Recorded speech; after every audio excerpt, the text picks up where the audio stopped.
Hello there, and a warm welcome to my Satyagraha short.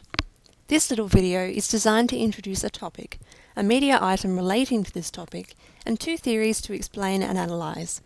I'll be talking to you about Gandhi's philosophy of non-violence in relation to the recent umbrella movement of Hong Kong. Let's get started. To understand Satyagraha was for me to understand the meaning behind a name. Gandhi recognised the importance of calling his philosophy something that reflected its values. He tried the terms passive resistance and civil disobedience, but they were not perfect. The campaign wasn't passive, and the ideals were not of disobedience. So the Sanskrit words satya, meaning truth, and agraha, meaning insistence of, or pursuit, was a perfect title, as Gandhi believed that life itself was the pursuit of truth. So, in a small Johannesburg theatre, on the 11th day of September 1906, Gandhi and his peers coined this non-violence concept. Truth and non-violence are inseparable, just like peas and carrots. That's right, just like peas and carrots. Forrest Gump does make a good analogy here. A modern example of this concept is the 2014 Occupy Central movement, which came to be known as the Umbrella Revolutions of Hong Kong. The strikes began on the 22nd of September, and the rallies and protests gained huge momentum, peaking around the 26th to the 28th. You may remember the trends hashtag Occupy Central, hashtag Occupy HK, and hashtag Umbrella Revolution, which circulated around social media. The movement began with students and was supported by the Occupy Central with Love and Peace Foundation, which was led by Hong Kong University law professor Benny Tai. 17-year-old Joshua Wong led Scholarism, and Alex Chow and Lester Shum led the Hong Kong Federation of Students, both groups having similar aims to the Occupy group made famous by the Wall Street protests. When the students began to mobilise and occupy areas of Hong Kong, police fired pepper spray to disperse them. The umbrellas were used to repel the pepper spray and batons of police officers. Thus it quickly became a symbol of peaceful resistance. What was just a simple tool for getting out of the weather quickly became the symbol of the shield against corruption, lies, and that very nasty pepper spray.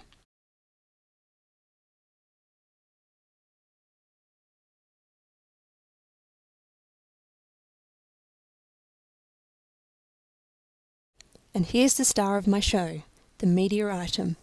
This photograph by AP shows a young boy holding an umbrella for a police officer during the protests. Here the umbrella is used in a practical way, but I think that this image is saturated in symbolism. It embodies a good representation of both the movement and Gandhi's philosophy, so I will refer back to this as much as I can. One of the most prominent theorists, who himself worked with Gandhi in the early 1930s, is Richard Gregg, an American social philosopher, lawyer, and author of The Power of Nonviolence. The crux of his book is Gregg's metaphor of nonviolence as moral jiu-jitsu. Gregg believes nonviolent resistance acts as jiu-jitsu, as the nonviolence and goodwill of the victim act in the same way that the lack of physical opposition by the user of physical jiu-jitsu does, causing the attacker to lose his moral balance. The victim not only lets his attacker come out, but, as it were, he pulls him forward by kindness, generosity, and voluntary suffering. Thus, the non-violent actor, who understands the situation and context and has a greater purpose for his actions, keeps his moral balance intact. From this logic, the perpetrator is unbalanced, unsure, and the novelty of the situation and his ignorance of how to handle it means he is open to the values of the non-violent resistor.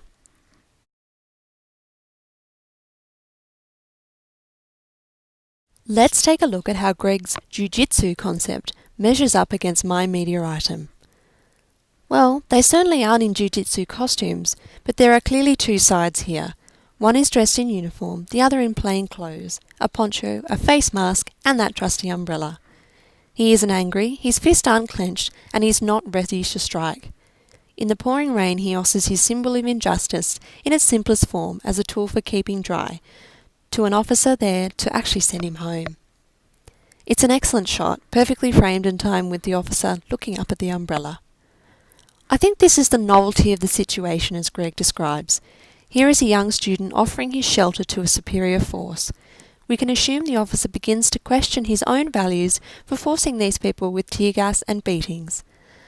The victim has let his attacker come and pulled the officer forward by kindness and generosity.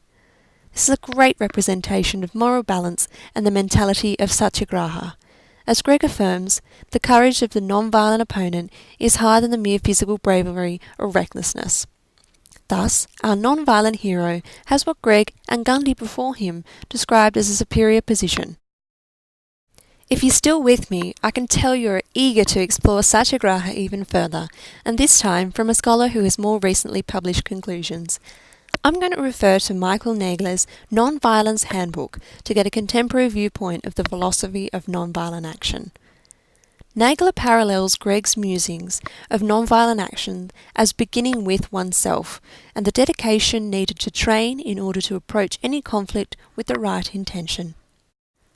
However, Nagler is also critical of Satyagraha and explains how non-violent approaches are not always successful. It is hard to argue against the pros of non-violent action, instead of war, as Nagler puts it, that leaves harm, bitterness and alienation. The activities of Satyagraha do good work in people's minds and hearts. But non-violent action can fail when training is not connected to appropriate methods of protest or support, or when the depth of non-violence being offered does not match the intensity of the violence. It looks to be an even match here. The presence of the officer displays a show of force by the Chinese authorities and Hong Kong Council, but he is not really forceful, brandishing his weapon or threatening of the protester. Similarly, the offering of the umbrella is clearly an act of goodwill that can only be the good work in the people's hearts and minds that Nagler described earlier. Nagler tells us that for a non-violent person, it's a success to simply stay non-violent even under great provocation.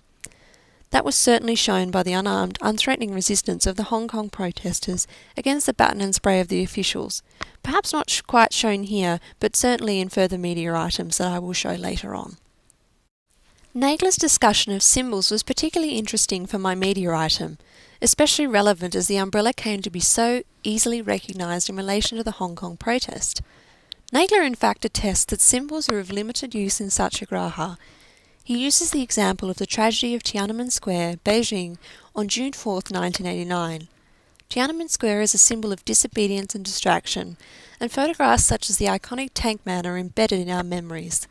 This was a pro-democracy protest that descended into chaos when Chinese troops violently claimed the square from the occupants, and thousands were killed. Despite the protests across the country, Tiananmen would stand as the symbol of those 1989 protests. I tend to disagree with Nagler here. In a world of huge communication and violent disruption, the symbol of the umbrella created a lasting point of awareness and understanding for the global media to recognise. I myself recognise these protests not because of the non-violent actions or because of the demands of the protesters, but from the umbrella as a symbol for resistance. Here is a $5 object that you never seem to have when it starts pouring, up against the might of a police force, helmets, batons, poisonous substances and shields. If you look at the media item, the umbrella is framing the shot. It draws the eye from protester to policeman. The title of the accompanying article detailed the umbrella revolution, and the streets surrounding this young man were littered with drawings of umbrellas, posters, and the umbrellas themselves. In this case, a symbol was beneficial to the awareness and active resistance of Satyagraha in Hong Kong. I think overnight that umbrella from being a household item suddenly transformed into a symbol of defiance and solidarity.